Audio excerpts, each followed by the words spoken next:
Hello friends! The Supplemental Security Income Program has some of the most complex, unforgiving rules of any government benefit in the United States.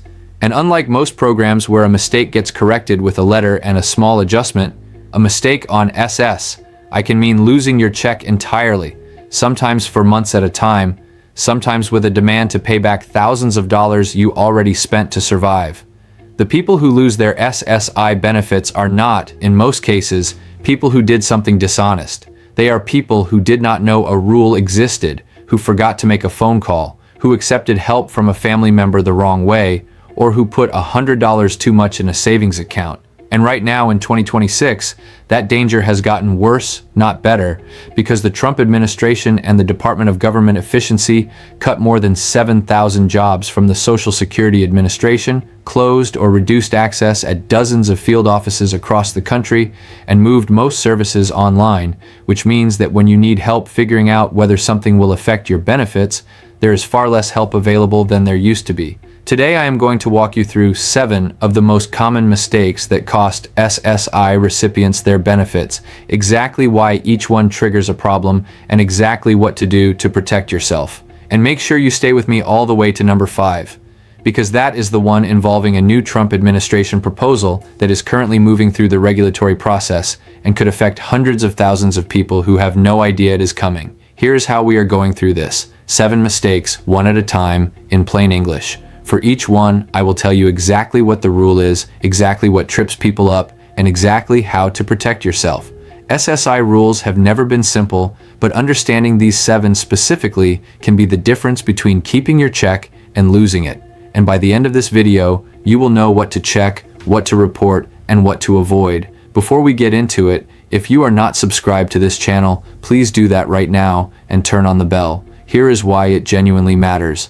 SSI rules change. Reporting requirements change. The Trump administration has already proposed several changes to SSI eligibility and reporting that, if finalized, would directly affect current recipients. And when these changes happen, the Social Security Administration does not call every recipient and explain what it means for them personally. They update the rules and expect you to already know. What I do on this channel is track these changes, explain them in plain English, and get that information to you before a mistake is already made. So hit subscribe, turn on the bell, and let us get into the 7 mistakes. Mistake number 1, going over the asset limit and not knowing what actually counts. This is the single most common way people lose their SSI benefits, and it is made worse by the fact that the limit itself is shockingly low and has not been updated in over 3 decades. In 2026, SSI recipients are allowed to have no more than $2,000 in countable resources as an individual, or $3,000 as a couple.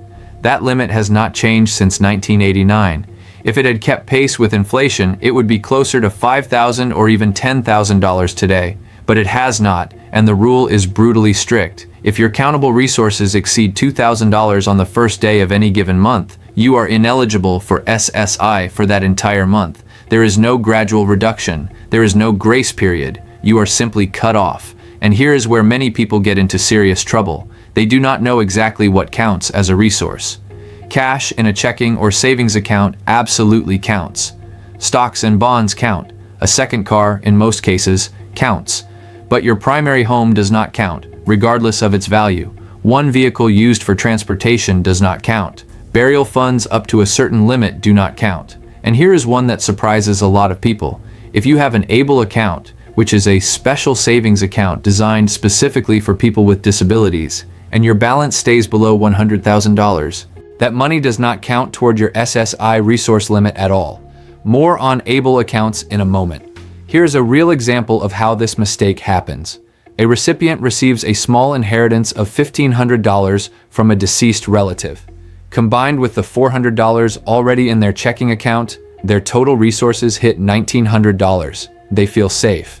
But then a tax refund of $300 deposits in the first week of the following month. Suddenly they are at $2,200 on the first day of that month, and they are ineligible for SSI for the entire month, losing $967 in benefits over a $300 refund. The SSA will not warn you before this happens. They will stop your check and send a notice afterward. The action step here is simple but critical.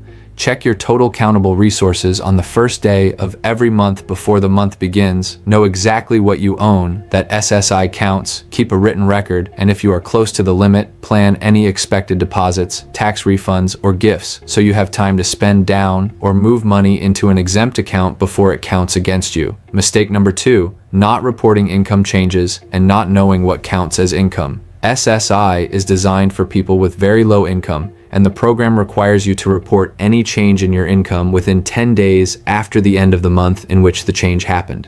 This includes earned income from a job, income from a side job, and any new sources of unearned income like a pension, an inheritance, or money from a relative. The consequences of not reporting are severe. If SSI overpays you because you did not report income correctly, they will demand that money back. And under current SSA policy, they can withhold up to 50% of your monthly check every month until the overpayment is repaid, which for someone living on less than $1,000 a month is genuinely devastating.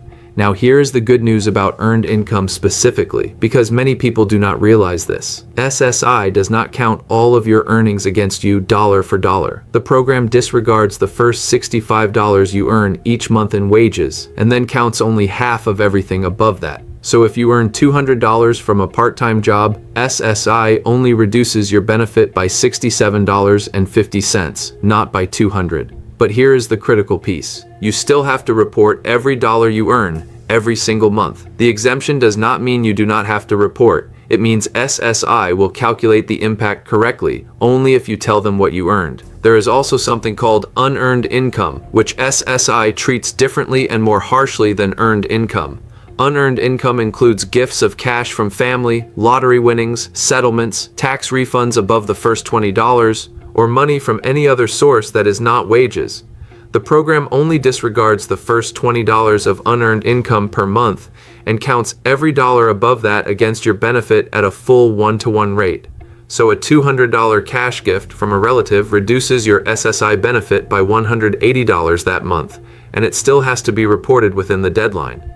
Many recipients do not know that even small, one-time gifts of cash must be reported to SSA, and discovering this only after an overpayment letter arrives is one of the most common and painful surprises in the entire program. Mistake number 3, not reporting changes in your living situation. And I want to pause before we get into this one and say something important, because this is the mistake that I hear people feel the most shame about, and they should not.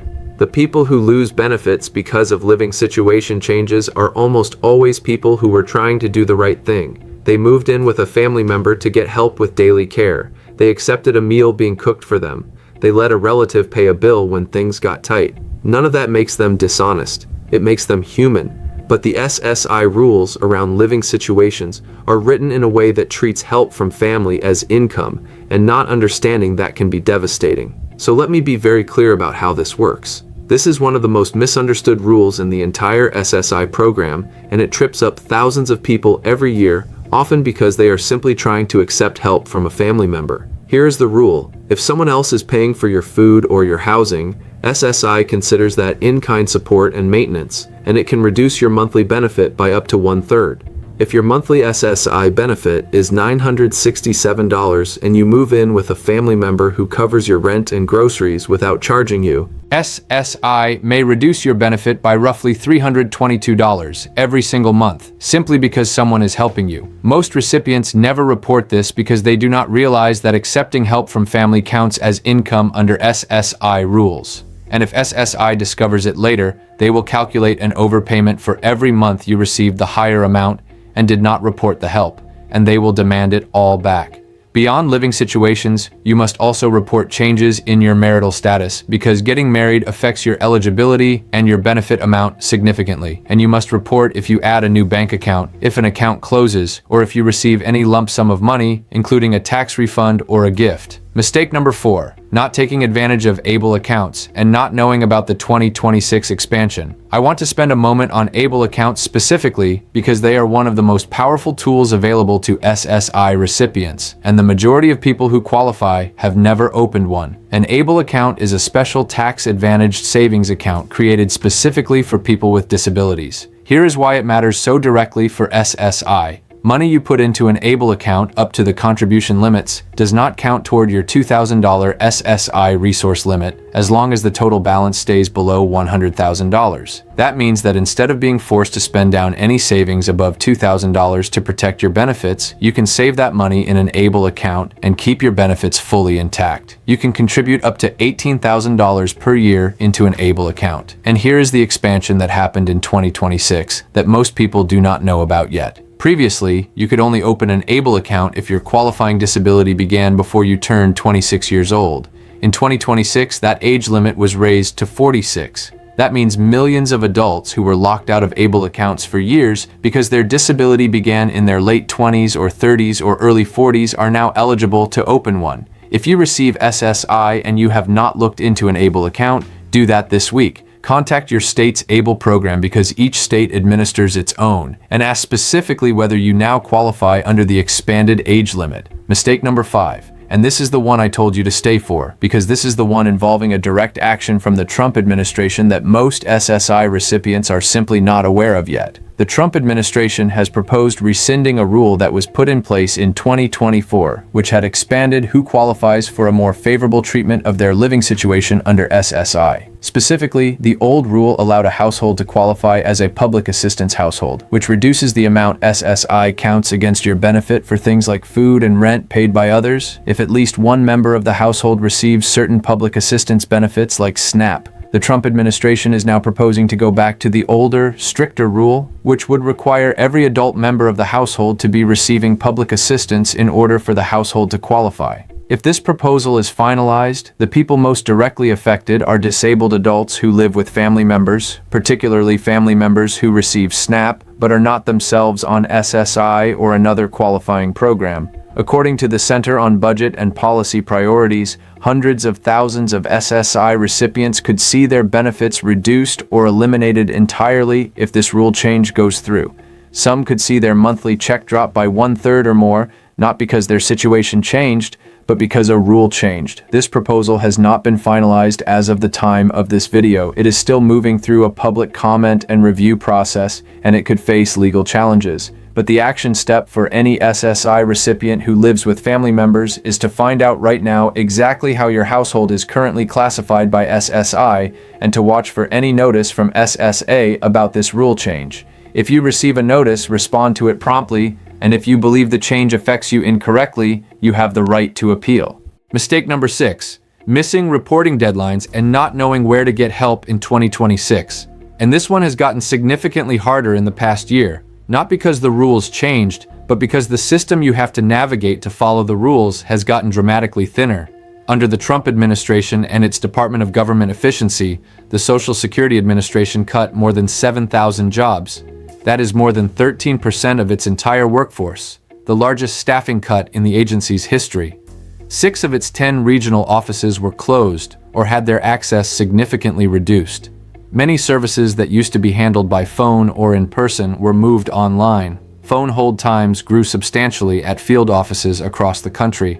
And in early 2025, SSA briefly announced it would no longer allow benefit applications or direct deposit changes by phone at all, only to reverse that decision a month later after significant public backlash. The back and forth itself is a signal. The rules around how to contact SSA and how to report changes are not as stable or as accessible as they used to be. SSI requires ongoing communication with the Social Security Administration. You have to report income changes, resource changes, living situation changes, marital status changes, and more. And here is why this has gotten harder in 2026 specifically. Under the Trump administration and its Department of Government Efficiency, the Social Security Administration cut more than 7,000 jobs, more than 13% of its entire workforce. 6 of its 10 regional offices were closed or significantly reduced. Many services were moved online. Phone wait times have grown substantially, and in some areas of the country, in-person appointments at local SSA offices now require waiting weeks. For many SSI recipients, particularly elderly recipients and those with serious cognitive or physical disabilities, and those living in rural areas far from the remaining open offices. Navigating these changes is genuinely difficult, and yet the obligation to report changes accurately and on time has not been reduced or relaxed in response. The SSA is harder to reach, but the consequences of not reaching them remain exactly as serious as they always were. If you need help reporting a change, do not wait for the SSA to reach out to you. Go to ssa.gov and set up your My Social Security account if you have not already. Learn which changes you can report online, because online reporting is often faster and leaves a digital record. And if you need in-person help, call your local SSA office to schedule an appointment as far in advance as possible, rather than assuming you can walk in. The consequences of a missed or late report are not reduced because SSA is understaffed. The rules still apply the same way, and overpayments still get collected the same way. Mistake number 7. Assuming SSI rules are the same as SSDI rules and confusing the two programs. This mistake costs people in two different ways. Some people assume they cannot work at all while on SSI, which is not accurate. Others assume the resource limits and reporting requirements that apply to SSI do not apply to them because they have heard differently from someone on SSDI. SSI and SSDI are two completely different programs administered by the same agency. SSDI, Social Security Disability Insurance, is based on your work history and the Social Security taxes you paid during your career. SSI, Supplemental Security Income, is a need-based program for people with very low income and resources, regardless of work history. The rules are different in almost every important way. SSDI does not have a $2,000 asset limit. SSDI does not reduce your benefit because a family member pays your rent. SSDI has different income rules and different reporting requirements. If you receive SSI and you are making decisions based on what a friend or family member on SSDI told you, you may be operating under completely incorrect assumptions, and those assumptions can cost you your check.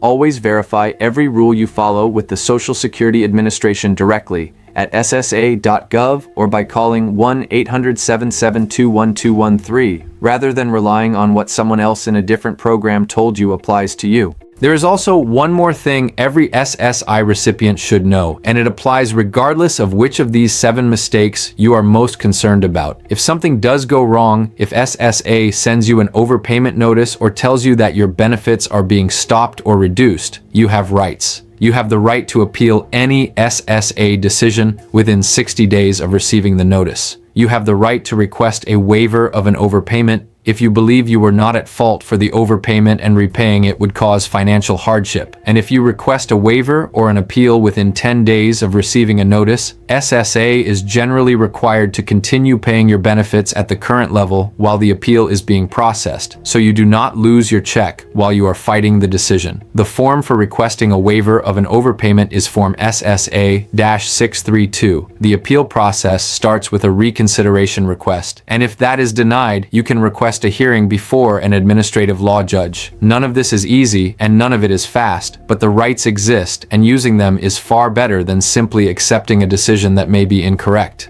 If you receive any notice from SSA that you do not understand, contact a benefits counselor or a legal aid organization in your area before the deadline passes, because missing an appeal deadline is one mistake that is almost impossible to undo. So here is your recap of all 7 mistakes, because I want you to walk away from this video with a clear checklist. Mistake 1. Going over the $2,000 asset limit, often because of resources you did not realize SSI counts. And the fix is to check your total countable resources on the first day of every month. Mistake 2. Not reporting income changes or not understanding what counts, and the fix is to report every dollar of income every month within the required deadline, regardless of whether you think it affects your benefit. Mistake 3. Not reporting changes in your living situation, including help with food and rent from family, and the fix is to report any change in who you live with or who is helping to support you, because in-kind support reduces your benefit by law. Mistake 4. Not opening an ABLE account and not knowing about the 2026 expansion to age 46, and the fix is to contact your state's ABLE program this week and ask whether you now qualify. Mistake 5. Not knowing about the Trump administration's proposed rule change on public assistance households. And the fix is to know how your household is classified right now and to watch for any official notice from SSA about this proposal. Mistake 6. Missing reporting deadlines in 2026 because the SSA has less staff and fewer offices, and the fix is to set up your My Social Security online account and report changes as soon as they happen, without waiting. And mistake 7. Confusing SSI rules with SSDI rules, and the fix is always to verify what applies to your specific program with SSA directly, not from someone on a different program. One final thing, and it matters. I am not a benefits attorney or a Social Security representative, and nothing in this video is personalized legal or benefits advice for your specific situation. SSI rules are complex, exceptions exist, and your exact circumstances matter enormously. If you are unsure whether a specific change in your life affects your SSI benefits, contact the Social Security Administration directly before the reporting deadline, not after. The SSA can be reached at 1-800-772-1213 or online at sa.gov.